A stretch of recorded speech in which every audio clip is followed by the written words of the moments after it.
Quel temps de merde. Ben, la vidéo à l'extérieur, ça va encore pas être pour cette fois. Ce que je vais faire, c'est simplement un petit retour sur le matériel, les réserves, comment ça a évolué, est-ce que mes méthodes ont changé, est-ce qu'il y a des choses que j'ai mis de côté, est-ce qu'il y a des choses nouvelles. Bon, on va faire un petit tour, c'est parti. Donc à l'abri de la lumière, il y a 180 litres d'eau du robinet. Alors, comment je m'y suis pris? Donc c'est des bidons vides. Bien sûr, ils ont été plusieurs fois rincés. Donc je remplis jusqu'ici avec le tuyau d'arrosage. Je mets simplement une cuillère à soupe d'eau de javel. Je continue de remplir. Ça permet de tout mélanger. Et puis faire déborder l'eau. Et ensuite, je fixe les bouchons stérilisés. Donc comme ça, on n'a pas d'air à l'intérieur. C'est traité. C'est l'abri de la lumière pour éviter que l'eau verdisse. C'est une eau qui est destinée à la cuisine et à l'hygiène. Donc au pire des cas, elle reste complètement buvable. Hein. Même si on a un peu l'impression de boire la tasse à la piscine, bon, ça permet d'étancher sa soif. En ce qui concerne donc l'eau potable, donc il y a encore quelques bouteilles de 5 litres. Et puis après, bon, ben, les packs classiques, les packs de 6, sachant que ma consommation, c'est environ un pack par semaine, donc ça part vite. En ce qui concerne le gaz, donc une bouteille de butane comme ça, une seule me permet de faire la cuisine pendant 1 an. Une recharge, il faut compter 20 €. Et bon, ben, pour 2 bouteilles, il faut 2 contrats. Voilà, donc quand celle-ci est terminée, hop, je branche sur l'autre et je vais chercher une nouvelle recharge pour la deuxième. Bon. Au niveau du sac pour les masques, j'ai rajouté des masques pour la fumée. Voilà. Et puis bon, une boîte de plastique diode. C'est pas facile à trouver, hein. Surtout quand on n'est pas à proximité des centrales nucléaires. Donc à l'intérieur il y a le masque à gaz. Ici vous avez les fameux tonneaux dont parle Matt Survie. Donc j'ai réussi à m'en procurer un dans un magasin de bricolage, tout simplement. À l'intérieur, il y a essentiellement des sachets de riz, de pâtes, du sucre, beaucoup de sel, des graines pour plantation. Je préfère finalement des petits sacs, contrairement aux sacs de riz de 5 kg, puisque ça me permettrait éventuellement de faire du croc. Voilà. Important, donc un extincteur. Voilà. Donc pour éteindre tout type de feu, A, B et C. Ensuite, l'extincteur, bon, c'est très léger, une femme peut le manipuler, puisque là on a simplement 1 kg. Qui dit extincteur dit détecteur de fumée.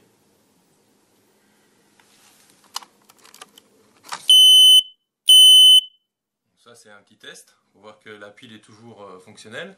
L'autre là. Donc celui-ci s'est déjà mis en route la semaine dernière. Heureusement rien de grave. C'est assez sensible quand même. Hein.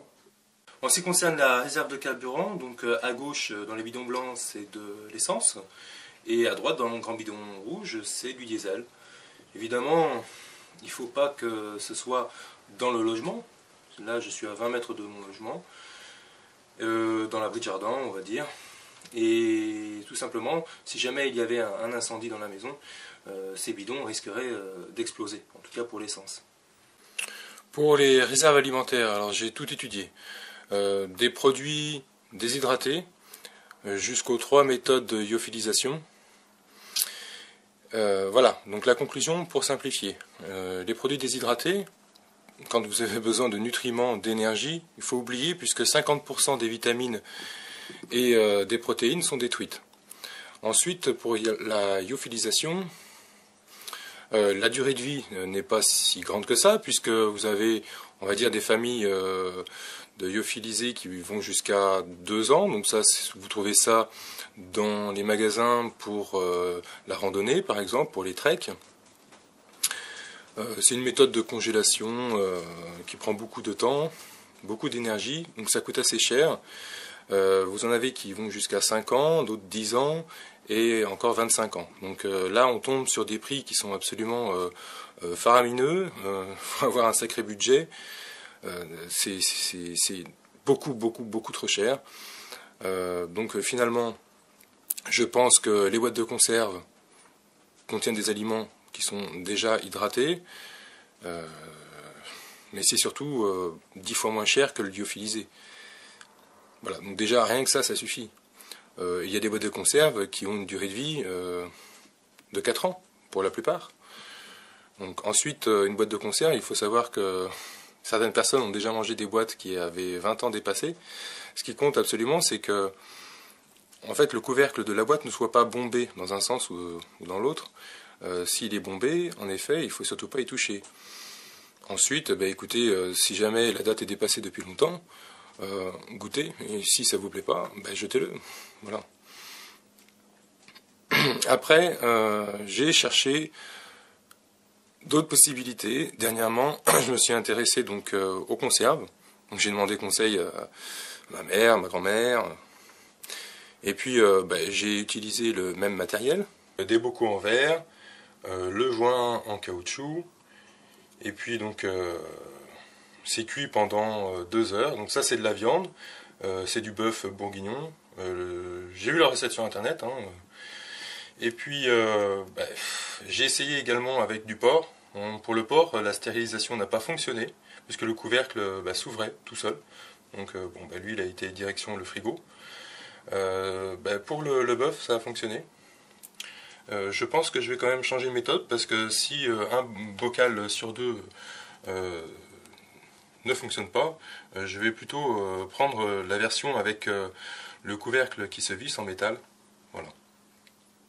Donc ça va être un test, je vais garder ça pendant 6 mois, et puis je le goûterai, et puis on verra bien. Si je tombe malade ou pas, je vous tiendrai au courant.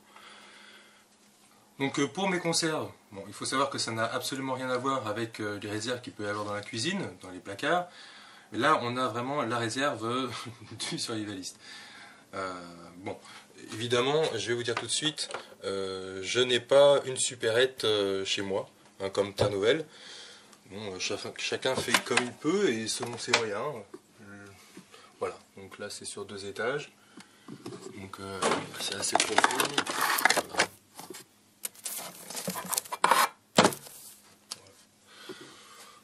Bon, c'est pas gigantesque, mais étant donné que on est à l'affût au niveau des nouvelles, à la moindre alerte, au moindre doute, évidemment, dans les 5 minutes, je suis à la grande surface et je dévalise tout. L'avantage, c'est que si ça reste dans la grande surface, c'est eux-mêmes qui tournent les conserves, parce que c'est quand même assez chiant à faire. Il est hors de question de gaspiller la nourriture. J'achète, je le mange. Voilà. Donc par rapport à ce que je vous avais déjà montré, donc il reste tout ça. Je suis pas très fan de boîtes de conserve, donc j'en mange de temps en temps pour faire tourner le stock. Au début, ça prenait les 2 étagères. Maintenant, il ne reste plus qu'une. Donc j'ai partagé en 2. Donc ça reste un petit peu. Bon, c'est encore bon. Je sais pas, j'en prends une au hasard. Ça c'est pour quand? Jusqu'en 2014. Donc ça va. Donc j'ai encore le temps pour terminer la première tournée, on va dire. Mais là, dernièrement, j'ai refait d'autres courses. Donc là, ça va jusqu'en 2017. Donc j'ai changé dans le sens où j'ai pris des boîtes de meilleure qualité, puisque je me suis aperçu que les boîtes vraiment à premier prix, c'est absolument dégueulasse. D'ailleurs, certains magasins mettent les boîtes de conserve en face le rayon des aliments pour animaux. Bon, je trouvais ça un petit peu bizarre. Faute de goût, je pense. Une stratégie commerciale très étonnante.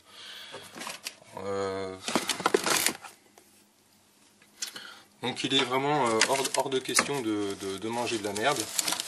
Il y a aussi une petite chose que j'ai découverte, je vous tiens au courant.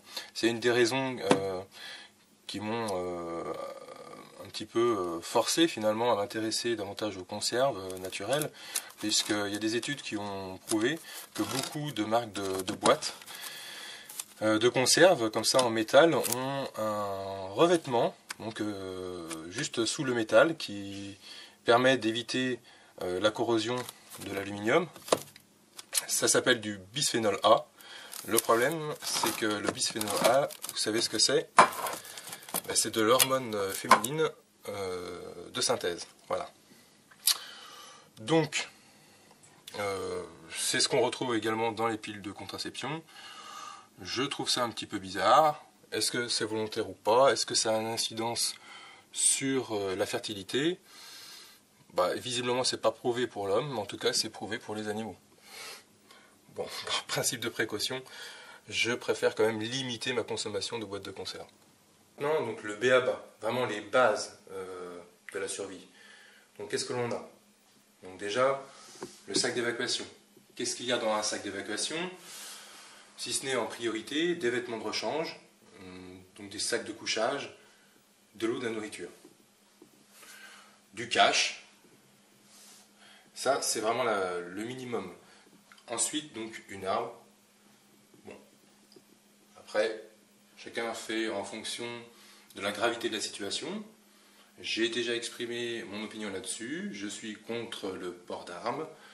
Je suis pour la détention au domicile. Après, en cas de force majeure, peut-être pourrions-nous être amenés à se déplacer avec une arme. En quel cas, il faudra qu'elle soit démontable, facilement remontable. Donc pas mal de réserves de munitions. Ensuite, donc, de quoi rester informé, de quoi communiquer, une carte pour savoir où on va, des piles de rechange, de quoi réchauffer de la nourriture, pas forcément faire de la cuisine,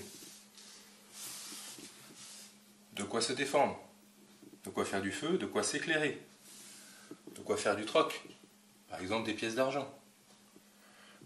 Avoir des minimums de connaissances, notamment dans l'automédication, de l'eau potable et de la nourriture. L'aliment qui se conserve le mieux, c'est la sardine. Pourquoi? Déjà, il faut savoir qu'une fois qu'elle est vidée, elle est frite pendant quelques secondes. Ensuite, elle baigne dans de l'huile. Et forcément, dans l'huile, il n'y a pas d'air. Donc la boîte de conserve, l'avantage par rapport aux bocaux, c'est qu'elle est beaucoup plus solide. Donc en cas de chute, ça, dans un sac, ça casse et ça gâte, ça trempe tous vos vêtements. C'est une catastrophe. Donc bien sûr, évitez de se déplacer avec des bocaux en verre. C'est la moindre des choses. Évidemment, des couverts. Voilà.